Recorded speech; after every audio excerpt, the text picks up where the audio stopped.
This is the QTV Nightly News coming to you from our studio on Kairaba Avenue, and I am Jul Denjai. Thank you for joining us.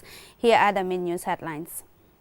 The Vice President, Mohamed B.S. Jallow, on Tuesday presided over the swearing-in ceremony of the 15 badge of force members of the National Youth Service Scheme, NYSS. Today, Mohamed Jah, chairman of the Q Group of Companies, welcomed Harriet King, the British High Commissioner to the Gambia, to his office at Q Cell Building on Kairaba Avenue. The Gambia and Senegalese armed forces successfully wrapped up a two-day joint military patrol along some sections of the Gambia-Senegal border in the North Bank and the Central River regions. Now, to boost the capacity of smallholder farmers in the Gambia, Farm Fresh, in collaboration with partners, launched a 5-day free agribusiness program for 40 farmers at Q City in Bijilo. In sport news, the official draw for the group stages of the Total Energies CAF Champions League 2024-2025 season has set up what promises to be another thrilling group phase of Africa's top club competition. These and other stories coming ahead. Do stay tuned.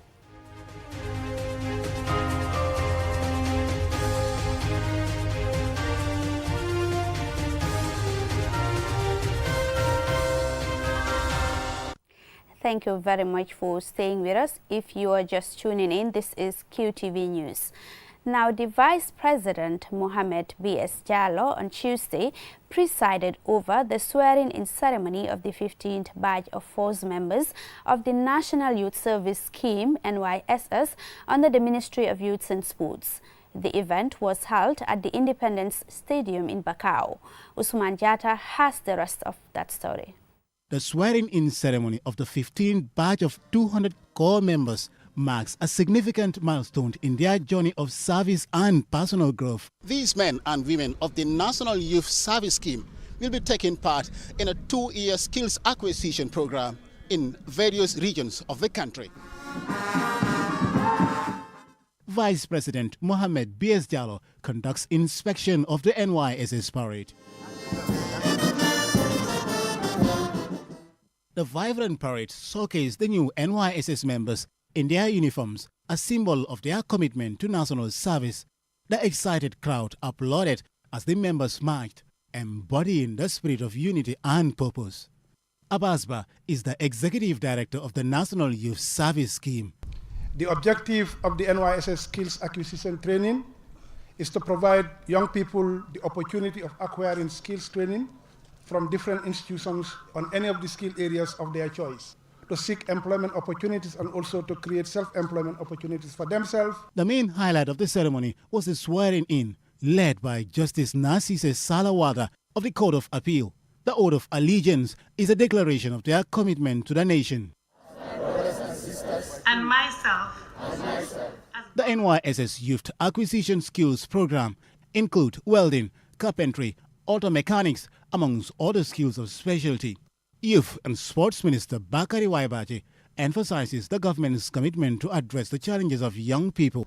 The government will never relent in coming up with initiatives that are meant to reduce the incidences of abuse of drugs or criminal activities. However, we must all take note that while these are policies and initiatives or programs, it is up to the young people of the Gambia to make good use of those programs and initiatives to better your life and better the lives of your families and do well. In 2023, President Adama Barrow launched the National Youth Service Graduate Program. The program is part of the government's effort to empower youth and create opportunities for them in various areas.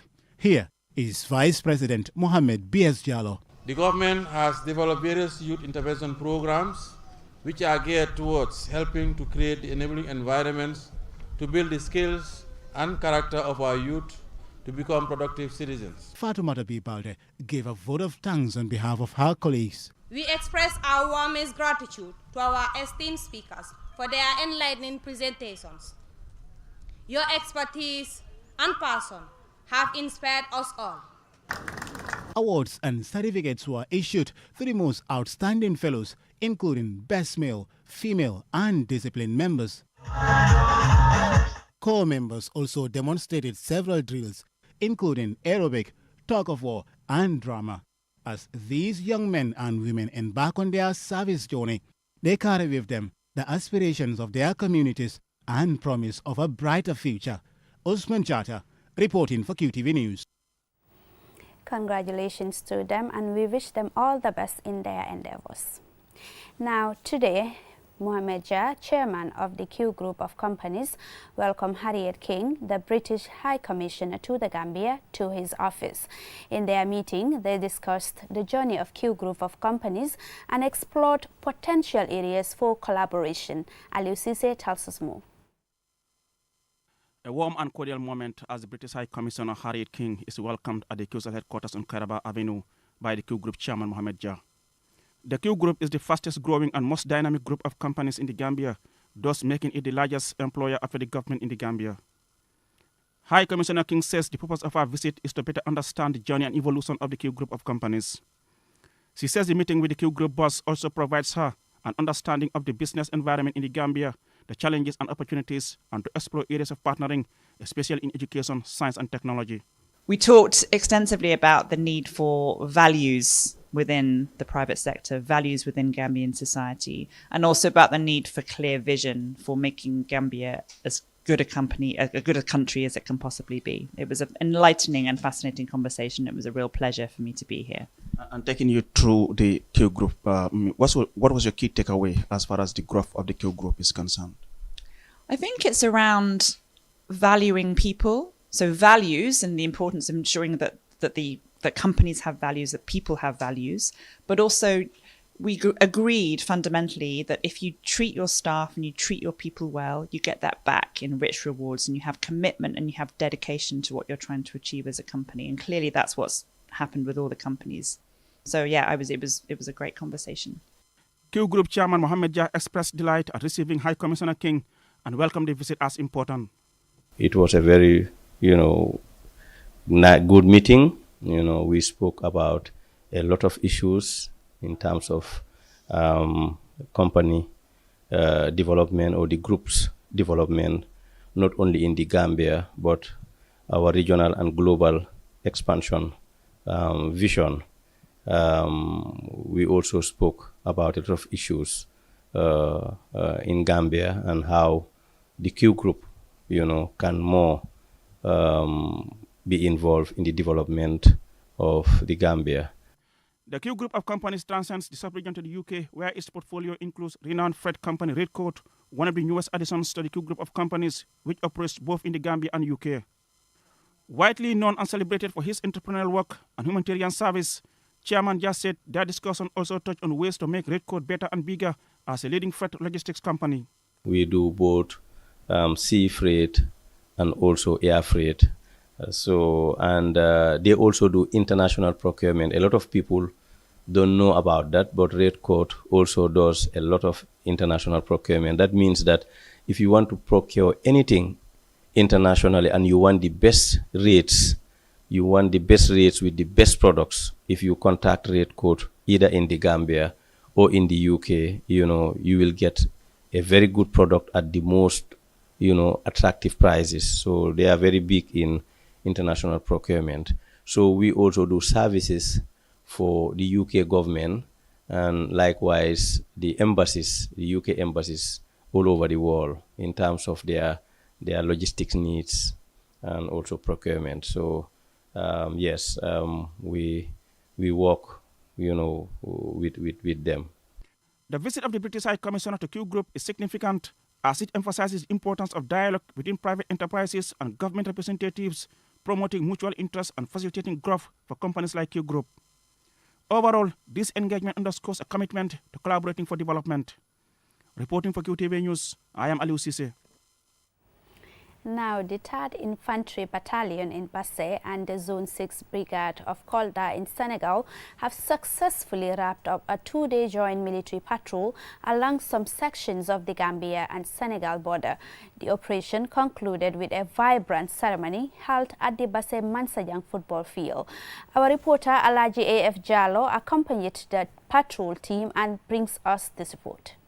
The Joint Patrol Team commenced their exercise by patrolling the borders in the Upper River, Central River regions and Tambacounda areas in Casamas. The commanding officer of the 3 Infantry Battalion, Lieutenant Colonel Sajo Jaju, emphasized that the joint military engagement between the Gambia National Army and the Senegalese Army represent a significant fulfillment of the recent military cooperation agreement signed by the two nations. It is a great pleasure and honor to give the welcome remarks for this first VIP day of the joint military patrol between the Gambia Armed Forces and the Senegalese Armed Forces.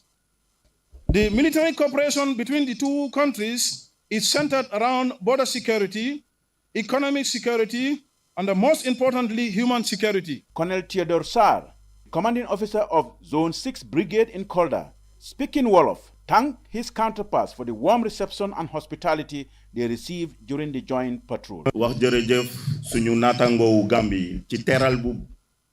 We want to take this opportunity to thank and appreciate the gallant men who participated in this crucial exercise along the borders of Senegal and the Gambia. I am truly delighted and at a loss for words after witnessing the dedication these soldiers displayed during the operation. This is exactly what we aspire to, togetherness. When we stand united, we can achieve greater success. It is only through such cooperation that we can effectively protect our borders from all forms of crime and infiltration. The governor of the Upper River region, Sambaba, said the security forces of the two brotherly countries came together to ensure the safety and protection of lives and property. He emphasized that this collaboration could not have occurred without the presence of peace and the strong ties between the Gambia and Senegal. The government of the Gambia, through the Ministry of Interior and the satellite ministries also in Senegal, has committed itself to tackle insecurity across the border, and to amplify that effect, we must consolidate our security ties with Senegal. As I always say, Senegal and the Gambia are inseparable. And in as much as they are inseparable, we have to do so many things in common. As the soldiers returned to their respective bases, the event marked a significant step forward in regional collaboration, reinforcing the shared commitment to safeguarding the borders and enhancing cooperation between Senegal and the Gambia. The sister forces concluded this important operation with a colorful march past led by the military band. The event was attended by security chiefs, traditional and religious leaders, and a cross-section of the community. Reporting for QTV News, I am Alaji F. Jallo. That report there takes us to a commercial break. When we return, we have more local and sports news stories for you. Do stay tuned. Q Money and Orange Money has just made money transfer easier. Now you can send money from Gambia to Senegal directly from your Q Money wallet. So what are you waiting for? Get your Q Money account now and start sending money to your friends and families through Orange Money in Senegal now. For more information, call our customer care on 133. Q Money, Sunu Kalpe. Terms and conditions apply.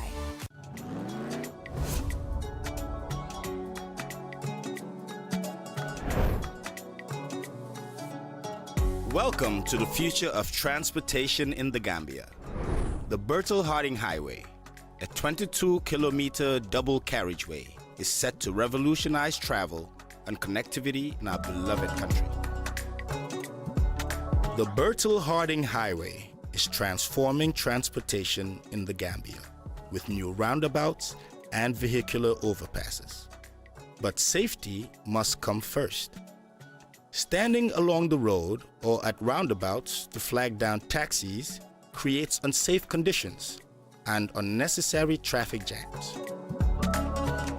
Remember, always board taxis at designated taxi garages or the garas located at major traffic points. Drivers stopping in no stopping zones will be penalized. Let's keep our roads clear and safe.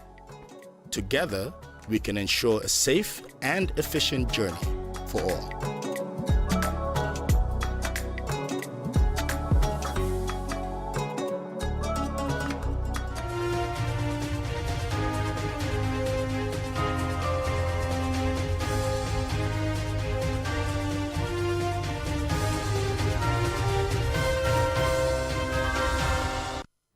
Welcome back, and this is QTV News. Now, to boost the capacity of smallholder farmers in the Gambia, Farm Fresh, in collaboration with partners, launched a 5-day free agribusiness program for 40 farmers at the Q City complex in Bigelow on Monday. Usman Jata tells us more. Agriculture is evolving quickly with the latest technological advancements of the 21st century. Farm Fresh, a Gambian social enterprise, helps smallholder farmers sell their produce through an e-commerce platform. Farmers from diverse backgrounds have come together to learn effective marketing strategies and sustainable farming techniques. Modu Enes Njai is the Chief Executive Officer of Farm Fresh. Over the next 5 days, we will work together to address the gaps in agribusiness knowledge and skills. You will gain valuable insights into business management, technical expertise, and strategies to overcome the barriers that have held back so many of our farmers. The program includes group discussions led by experts who will guide trainees on topics such as organic farming and entrepreneurship, ensuring they acquire practical skills relevant to their daily operations. Among the trainers is Ndei Awasise, the Chief Executive Officer of Nature's Gift, a woman-owned company that processes moringa and agricultural produce for holistic health and beauty. I feel it is time to give back to my community, to the young people who are the heartbeat of our country, and to this sector that holds untapped potentials for growth. Founded in 2014, Farm Fresh is the first online food store and delivery service in the country, marketing locally grown vegetables, fruits, and processed food items in collaboration with farmers nationwide.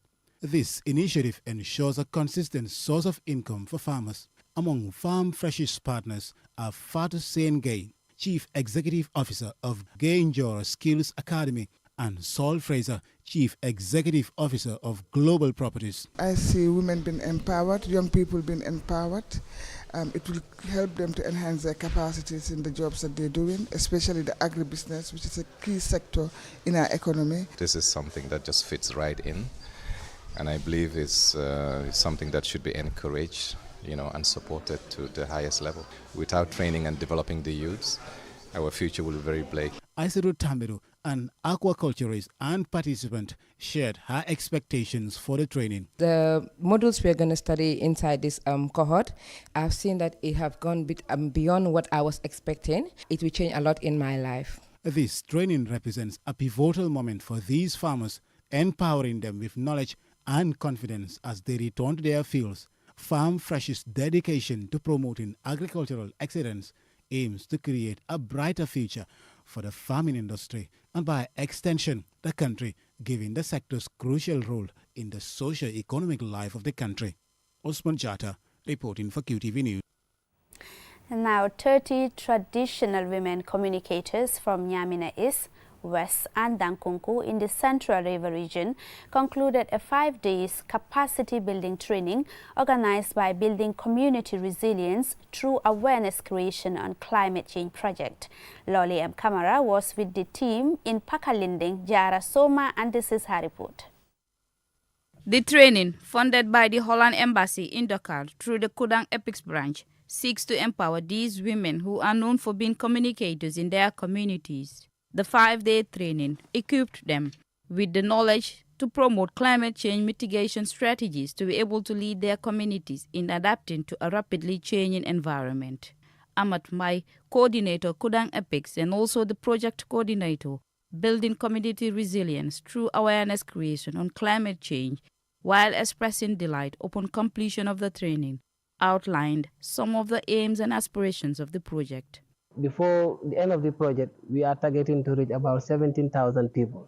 In that case, bringing these traditional communicators will help us to disseminate the information, because we are giving them the knowledge, we equip them, we capacitize them, so that when they go back, they will send the message to the people, to that poor farmer who is down there knowing nothing about climate change.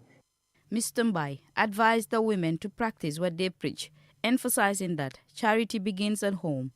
He also stressed that regular monitoring will be conducted to ensure that they put into practice what they have learned. Saibati Suso, Eral P8 and 11 Program Manager at Action Aid International de Gambia, states that Action Aid is delighted to be part of this initiative. For Action Aid, we are very much happy that our local partners, a CBO, that Action Aid created and supported, is now raising funds outside Action Aid. That shows that we have built their capacity, to be able, to raise competitively, and raise funds for their community CBOs. Mama M.K. Mane, the lead trainer for this event and a climate change specialist, began the session by highlighting the growing threats that climate change posed to their livelihoods. He spoke of the unpredictable rains and the intensifying heat, among other factors that continue to affect lives and livelihoods. Action Aid thought it very prudent to bring these women because they interact with their fellow women. And a message from a farmer is very well understood by a farmer rather than a technician, because most of the time, we, the technicians, we speak above the level of the farmers. At the end of the training, I engaged the participants, namely Mansata Fati, Sarata Seka from Nyamina East, Mahmoud Fana, respectively. For us that are fortunate to attend this training, should endeavor to give back to the rest of our respective communities, and we should serve as our ambassadors to others. The message we carry here is for the whole country, so we should try to send it accordingly. This training is very beneficial to me and everyone who attended, because it is now clear to me that the fertilizer we depend on for our farms is causing us more harm than good. Equipped with greater knowledge and empowered by collective strength, these women return home as champions of resilience, ready to inspire and educate others, ensuring that climate change mitigation strategies reach every household. For QTV News, Lolly M. Kamara. Now, a self-taught fine artist and graphic designer, Zina Zoka, also known as Zizo, is showcasing his art in an exhibition titled Live in Colors at the GCCI complex in Bijilo. Let's have more details of that in this report. Life is a canvas painted with the hues of our experiences, emotions, and dreams.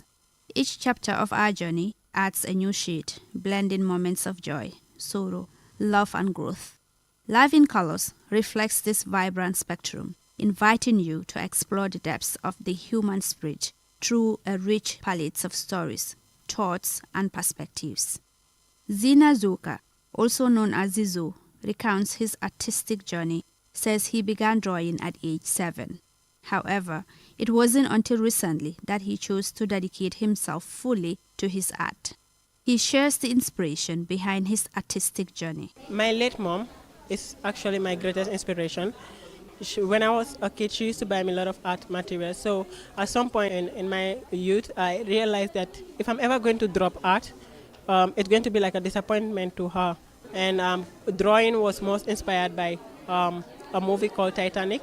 Zizo's passion for art, combined with his desire to empower women, raise awareness, and promote African culture, distinguishes him as an artist with a purpose. As he looks around the hall, Zoka expresses pride and excitement, noting that this exhibition is one he has eagerly anticipated for a long time. I never get a chance to complete my collection, and this exhibition has taken me the longest time ever. I started in November of last year, 2023, and I completed it like just recently. I'm grateful for the response that I've received from art critics, from people who are experienced in art, and many other things. Zizo's art often focuses on the beauty and strength of women, highlighting their struggles and social injustices. Through his work, he aims to empower women and inspire resilience. He shares his perspective on the Gambian art industry, reflecting on its challenges and potential for growth. I think the Gambia art industry is developing, and I'm really grateful compared to before. Like, people are embracing the art. Seeing the people out here today is a testimony of don't give up, like keep on going. People are watching you. And I hope other institutions are open to this as well. And also encourage the artists, buy their art. Mr. Zoka encourages aspiring artists to never give up on their dreams, emphasizing that greatness requires patience, determination, and a commitment to learning. And never feel big. The more you feel like you know everything, the more you restrict yourself from learning, and people don't get to teach you what they know.